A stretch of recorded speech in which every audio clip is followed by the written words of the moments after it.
Hey guys, welcome back. I know it's been a long time and this video is long overdue because today I'm sharing my temporary mirror tile backsplash. So if you're interested in seeing how I got here, stick around. Okay, let's talk about this tile. Now I purchased my tile from Amazon. I got a box of 12. They are 5 by 5-inch tiles and they look like this. But you can get them from the Dollar Tree. Now the ones here on the left are from the Dollar Tree and the ones on the right are the ones I purchased. I looked and looked and looked and I could only come up with so many at my Dollar Tree. So I went ahead and purchased them off of Amazon.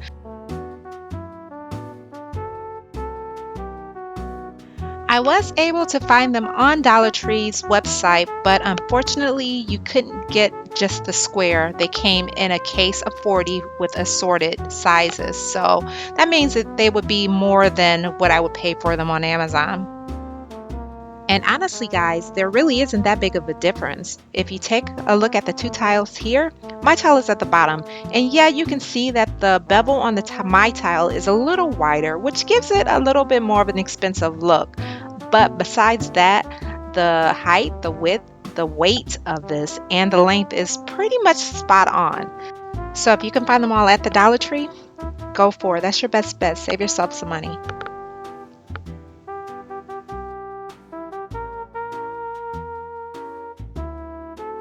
Okay, so here's the area that I'm going to be installing those tiles. I am taking some measurements so that I make sure that I have the right amount of tiles in place. All right, I'm using the Command brand Command strips. You know, you've seen those on the commercial, but I'm using the Velcro version. And I used one Command strip per 5-inch tile that I cut in half. So this is a half of one right here. Then I just removed the paper to expose the sticky side on both of the halves and then put them on both sides of the tile glass.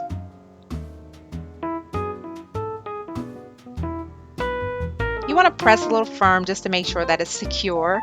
And the Velcro is already stuck together, so the other half of the Velcro is already attached. I just remove the paper back and then take the tile and press it firmly on the wall. Make sure you press it firmly and it's secure, okay?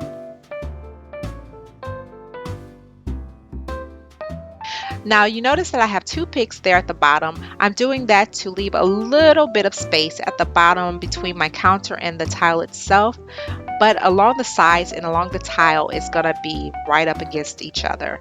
Now the reason I'm leaving that space, if there's some moisture that gets down there or some crumbs, it's easy to be cleaned or it will evaporate pretty easily. You don't have to worry about any kind of moisture problems, okay? I'm using my level to make sure that the tile is straight.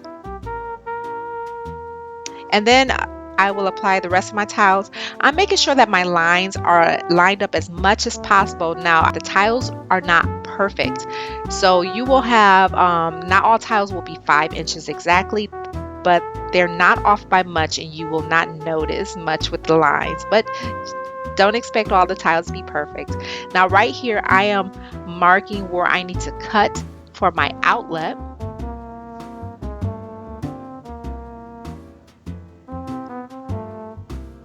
Using the faceplate there just to get an idea of how much I need to cut off, and then I'm marking that.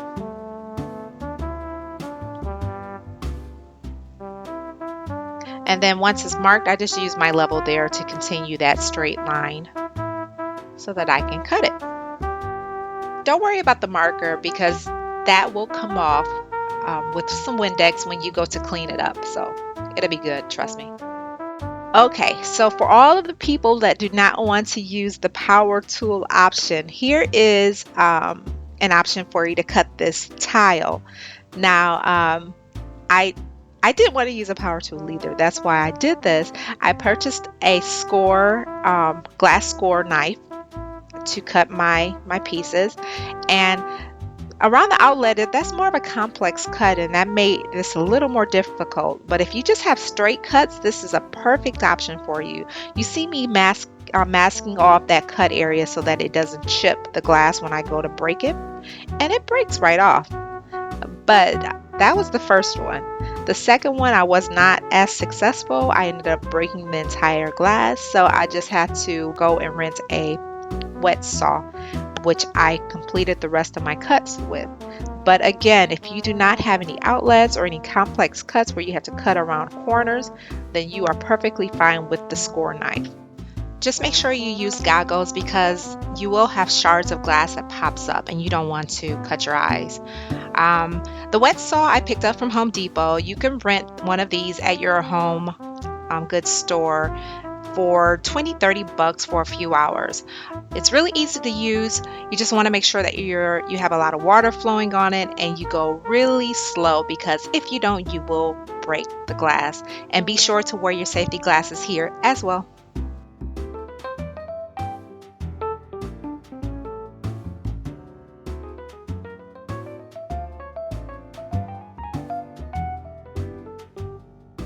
If you are cutting around outlet, it's about an eighth of an inch that this tile sits off of the wall. So you're going to have to unscrew your outlet a bit just so that the tile itself fits behind the outlet, so that the faceplate sits flushly up against it. Okay? I will recommend that you turn off the power when you do this, because you don't want your tools to slip back there and get electrocuted. We don't want that. But besides that, it's real simple. You don't have to remove the outlet. You're just unscrewing it just a bit so that you can get that tile to fit right behind those two little prongs that you see there.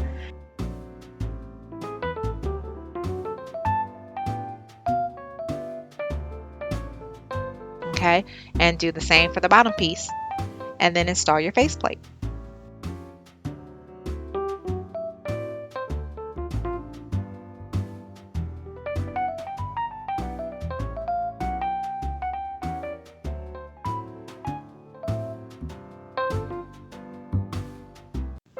And that's pretty much it, guys. I did not show the straight cuts because they are so simple. You're just marking those straight lines and you're cutting them off with your score knife or your power tool, your wet saw, and you're putting them in place just like the other tiles. Really simple. You can remove it whenever you're ready, but until that time, you can leave it up as long as you need to, and it will last. You can clean it. It's not going anywhere. And you might ask how I know that, because this right here is 3 years later. Now, I did the original footage in November of 2015, and it is September of 2018 right now, or close enough to September, end of August. And this tile still looks phenomenal. There's no problems with it at all. I haven't had any fall off. I'm cleaning it here, and you can see that it's moving, so you know it's not permanent. And but it doesn't come off. That Velcro lasts. The command strips are beast. Trust that. I'm going to show you here that it is temporary. I'm going to go ahead and pull a tile off for you so that you can see. There you have it. I just pulled it right off the Velcro. You see the Velcro right behind there. Now, I am not going to take it all the way off because I don't have any more Velcro and I want to put this tile back up. But if I wanted to remove all of this, you've seen these command strips on commercials. You just take and pull the plastic tip from the bottom, and this whole sticker just pulls right off. And there's a command strip on the other side of the mirror. So then I'm just going to go ahead and attach the Velcro back because I want to put it back up so that my backsplash looks good again. Yep, so as you can see, this is temporary. So if you are living in a rental apartment or home, or if you just want to change something up, for a spell temporarily in your home, this is a great option. I'm sure you can use wallpaper instead of the tile, or you can use a different type of tile. You just need to make sure that the weight restrictions match that of what's required on the command strip box. You can read that there. But yeah, if you have any questions, please leave a comment below. I will answer them for you. Also, subscribe. I hope you really enjoy this video. If you're looking to follow me, I post all the time on Instagram, so check me out over there at I am Angela East. And that's it, guys. So until next time, take care.